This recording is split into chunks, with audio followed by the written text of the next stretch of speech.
Hey everybody, it's Coach Aaron here again. Week 3 of our coaching videos here for you guys to hopefully do some work at home with your young players. We've gone over some throwing drills, some catching drills, and then as promised, week 3, we're going to talk about some very basic hitting drills. Very quickly here, I just wanted to talk briefly before we actually start demoing this. If you've been through the winter camp, you've heard me say this 1,000 times. For those who haven't, a big mistake that the young players make is how to hold the baseball bat. A lot of them don't hold it correctly. Something that I've used and that really seems to work for them is I tell them to act like they're knocking on a door. So the knuckles that we knock on a door with are these ones and these ones, like we're knocking on a door. So when I tell them to hold the bat, I tell them to line up their door knocking knuckles. So it's gonna look something like that, okay? The reason we want that is when we line up our knocking knuckles, it gets us into that contact position and it allows the bat to snap. A lot of these kids will really over squeeze the bat and really over grip it, and it creates a big, long, slow swing. So door knocking knuckles lined up all the way through the swing. So that's the first thing. Then it's time to get them in their stance. Again, keep it really simple at this age. I tell them to just get into an athletic stance. So feet shoulder width apart. I tell them if someone was gonna run at me from the side and tackle me, how would you stand? You'd probably be bent in the legs as strong as you can. That's how I want them to stand. We don't want their feet too close. A lot of times we see kids that are way too wide. We don't want that. We want a good athletic stance, little bend in our legs. Moving up here, it's time, where do we put these hands? So I tell them hands nice and high. You've probably heard in the past, maybe as a young player you were told this about keeping the back elbow up. I don't suggest that. I'm not a fan of the back elbow. There's a whole bunch of reasons and problems it creates. It's debated in hitting, it's been debated for years. I don't like it, it creates a whole bunch of issues. So what I tell them, again, athletic stance, door knocking knuckles, and I tell them to keep their hands high. When I say high, like as high as their ear. So I'll get them to look like they're looking at the pitcher's mound, and I want their hands nice and high. Okay, we don't want hands down here. We don't want hands wrapped around the bat. We want hands just basically right off this back shoulder in a good launched position, okay? From there, we do a ton of stuff off the tee. I know there's a ton of gadgets. You can go out and spend $1 million on hitting tools and gadgets. For me, the biggest one and the most important one is the tee. The problem we have with the tee is, especially at this age, when they've just come out of T-ball, a lot of them think, well, I don't want to hit off the tee. That's what young babies do. That's what T-ball is. I'm not in T-ball. I'm here to tell you, I hit off a tee every day through my whole career, all the way through college to professional baseball. I hit off a tee every day. It is, in my opinion, the best hitting tool as long as it's done correctly.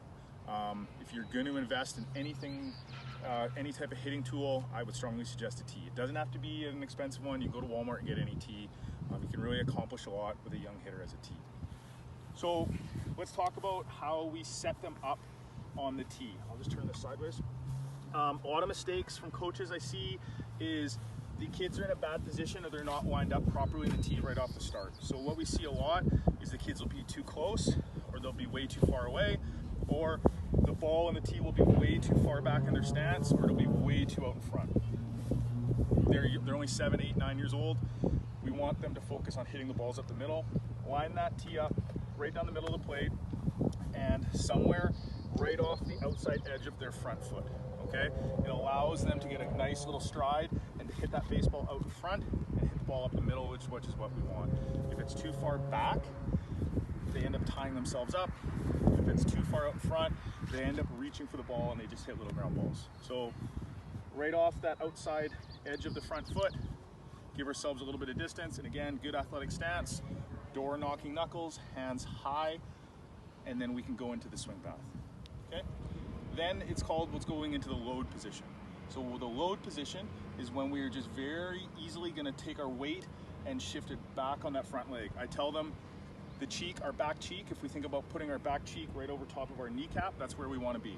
We don't want them loaded too far back, we don't want them too forward. So it's a load, my hands stay high. Make sure their hands aren't dropping or wrapping around their head. Load, and then it's a very little stride, and then it's a swing. And get them to pause in between those steps in the swing. It makes them think about what they're doing. It makes them really feel where their hands should be, where their feet should be, and it also forces them to stay balanced so they're not falling over the place, okay? So it's load, a little stride. Remember, we don't want to see a big stride, it just gets them off balance. load. When I stride, my hands can go back a little bit. We don't want them to wrap or drop. Back a little bit, and then from here, we're gonna swing this bat as hard as we can, okay? Okay, so if we get one of our players to come on up here, he's gonna line himself up on the tee. Okay, so we're gonna give him a real good chance. We're gonna set the ball right up where it would be down the middle. Again, that ball is gonna be right off his front foot, okay? He's gonna keep his hands nice and high, and we're gonna really make him pause. So Landon, just go on me, okay? I'd like to see you load, stride, swing. Attaboy. Okay? If you're finding your player or your child, when they're swinging, they're falling all over the place, or they have a huge stride and they end up striding over here, or when they take that big swing, they're falling all over the place, a good tool that I like to do is just have them stand on a board. Okay? So it's just a 1x6 board. We tell them to go through all the steps of the swing, and they have to keep their feet on this board. It forces them to slow down, and it forces them to stay balanced. And they should be able to load, stride, and swing, and stay on this board, okay? The board also forces their stride foot to go forward and not penetrate in or not penetrate backwards. So just a couple things. And again, I can't say it enough, don't have them just up there ripping. Make them load, pause, stride, pause, and then swing. And we're just doing that on the tee. When we actually start live throwing to them, of course it's gonna be a game speed swing, but the tee, we really need to slow it down and break it down. Okay, bud, on me on the board, so hands nice and high, load, stride, swing. Attaboy, here's another one. Stay balanced on the board, try and stay on the board the whole time. Load, stride, swing. Attaboy, good. Okay, so moving forward off the tee drills, like I said, I strongly suggest trying to do the tee drills every time we hit to start to warm up. But then moving forward, it's time that they need to see some live toss to them. I am not a fan of side tossing. So if I'm hitting out that way, having a coach basically right coming from the side or at a 45, tossing balls to the side and having them hit that way. There's a whole bunch of reasons I don't support that, which we can go in at length, but it's not a realistic look at the baseball, and it doesn't make them adjust to hitting pitches inside, outside, middle, because everything's coming at an angle. What I do strongly suggest is having the baseball come the natural way from the pitcher's mouth. So there's a bunch of different ways we can do this. At this age, I don't suggest standing and throwing balls to them. You're too tall, you're too high, they're so short, and it's just too much of an angle. You're not going to get a lot of success. So I suggest, and what I do is when it is time to actually throw live to them, I get down on a knee, okay? Now, what I'll say to this is there's a lot of people that will say you should always throw overhand to them. Yes, if you can.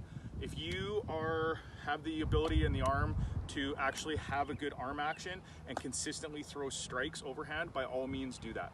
The problem is a lot of people can't do that, and they throw balls all over the place, and we end up asking kids to hit balls over their head down on the ground, and they just don't get a good repetition of strikes, and that's just a coaching error. Or I see this where coaches want to go overhand so bad and they're not confident in throwing strikes, so they end up like just pushing the ball, or almost like they're throwing darts. That's not realistic. The kids need to see some sort of arm action. So if you can't throw overhand for strikes consistently, there's absolutely nothing wrong with an underhand, firm, soft toss. And when I say underhand, we don't just want to be flipping the baseball to them. Really show them the ball, take the ball all the way back, and give them a firm underhand toss. Okay? Here we go, Landon, follow me. Load, stride, swing, okay? Load, stride. That pitch, here we go. Load, stride. Attaboy, good, hands high. Okay, so that'll conclude this week. Again, we talked about some tee drills and some soft toss with some wiffle balls. One thing I did forget to mention is if they start getting confident and they start getting good and you have the capabilities, these are just wiffle golf balls, okay? Nice small compared to the big ball. What we do a lot is we'll give them 4 wiffle balls to start, smaller, makes them focus a lot more. It's obviously harder for them. And then we give them, you know, 3 or 4 of the regular size wiffle balls to end on. Their confidence is way big. This thing looks as big as a beach ball, and they really swing away at it, okay? Don't think you need to go out and spend a whole bunch of money on baseballs and wiffle balls. As a kid, we used to hit rolled up tube socks. We'd roll up tube socks, put a round of tape on them, and we'd hit those. Same thing. It doesn't matter. It doesn't have to be a wiffle ball. It doesn't have to be a baseball. As long as there's something round coming at them, they can hit it. Tennis balls, anything works. Moving forward, we'll kind of increase the drills as we keep going. I hope you guys liked what you saw.